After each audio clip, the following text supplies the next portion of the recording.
What's up, you beautiful people? Welcome back to the channel. Today I want to talk about what is the best conversion mechanism for an info or service-based business that's currently doing somewhere between 10 and 100K per month. I have three mechanisms here I want to outline for you, and they're going to be effective at different tiers depending on the product that you're trying to sell.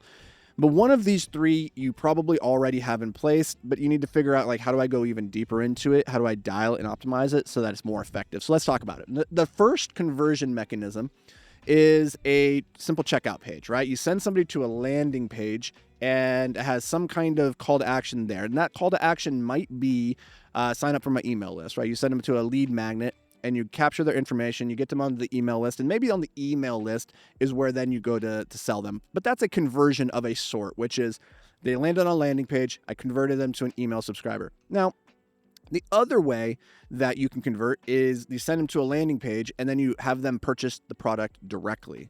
So sending somebody to the email list is going to be better if you're selling something a little bit higher price. If you're in that we'll say 3,000 plus price point range for a product, it's going to be really hard to sell that from just a simple checkout page. Like you send somebody from this YouTube video, hey, go to this URL, buy this $3,000 product. Not very likely. So in that instance, we try to add value by sending you to a landing page where I get your information in exchange for a lead magnet, something that can, solve a problem for you in the short term. Get you onto the email list, nurture the relationship there to then try to drive you to one of the other conversion mechanisms, which I'm going to talk about here in a second, that are going to be a little bit more effective for selling high or mid to high ticket price point objects.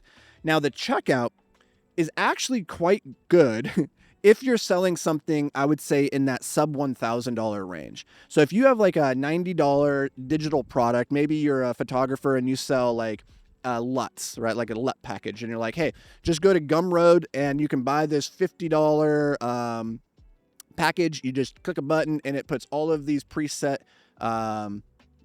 edits onto your videos, right? That could be a really awesome product that can make you a good amount of money, but you don't need to have like a deep relationship with somebody to sell them a $50 product, right? This is how we sell, I would say, 99% of what we sell at Escape Climbing, which is manufacturing e-commerce, where we sell, rock climbing widgets. All of those items, and they range all the way up into like the multi-$1,000 range. But for the most part, people are coming in, they're buying this climbing hold, they're buying that climbing harness, that climbing shirt, right? They're buying like these items.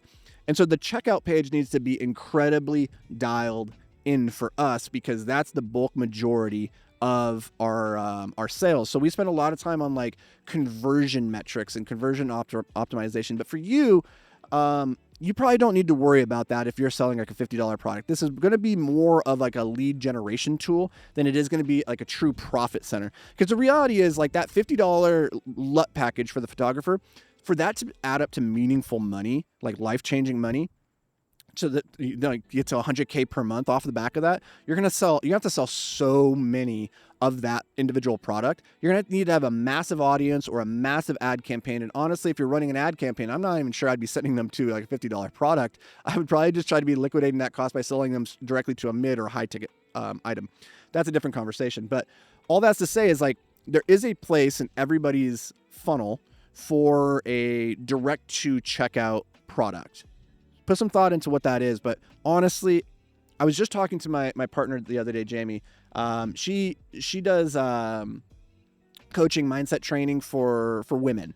And in talking with her about like what's the product stack that she wants to offer, her initial inclination, and I think this is the instinct that most people have, is to start with a low ticket item that goes straight to a checkout page. So like she's like, oh, I think I'm just going to offer this $20 workbook. And I was like, yeah, $20 workbook is fine, but then what? Right? Like that's not going to be your money maker, and you're going to have to drive a ton of traffic to that to make it anything meaningful. So instead of focusing your energies initially on that product, I would say go to the next stage, which is your $3,000 to $5,000 product line. Focus there first. And that brings us to the second conversion mechanism, which is an offer doc.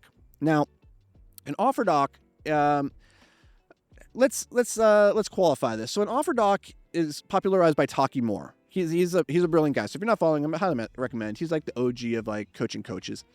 So the idea behind an offer doc is you effectively you detail and dump all of the pertinent information about an offer into a Google Doc, and then when you get somebody onto a DM conversation, like a sales by chat conversation, or you get them in an email raising their hand saying, hey, I would like to learn more about your services, you just send them that doc. It's kind of like a landing page, gives them all the information, gives them the pricing and everything, and then they can purchase from there. So what this really is like the modern sales page, but it's in a private setting. And I think this is really interesting because one of the powerful things about the offer doc versus just going and having a sales page on your website is the sales page is available to everybody always. And so if you were to, for instance, if I was just to send you to a sales page right now, you could go look at it, you could read through it, you could see the offer, and then make a decision if you want to buy or not. The beauty of the offer doc is that it's only given to prospects after they signal their intent and desire to receive it. So the way this would work is the same format, right? I send you an email, hey, would you like this product? I could either put the link to the sales page right there, right, or to the offer doc. Now, the offer doc gives me the ability then for us to continue having a conversation rather than just losing you to the website where maybe you never come back. So slight difference, but actually quite powerful. And it plays into this idea, which is that you give value in public, you pitch in private. And the offer doc is a great way to do that, especially if you're doing something in that 3 to 7K or even higher range. Honestly, it's going to be really, really powerful. So a little bit more high friction for you in that you're having a conversation going back and like giving them the link to this thing. But overall, we'll have a much higher conversion rate than just a simple sales page or checkout page or landing page. So that's number 2. Third conversion mechanism is a VSL to a book a call funnel. So a VSL is just a video sales letter, right? So the same idea, I could send you from this video, I could either send you to a checkout page directly, say, go buy this thing. I could say, go to this landing page, sign up to get this free resource. You sign up for the free resource, and then in the email, I get you to raise your hand, and I send you the offer doc, and then I close you there, right? Or I could send you to a different landing page, and on that landing page is a big video at the top, and the video on the top is me selling you on the product, saying, hey, here's who I am, here's what I do, here's how it can help you if you have this problem. Then go down below and book a call. So then you go down below, click the button, you book a call.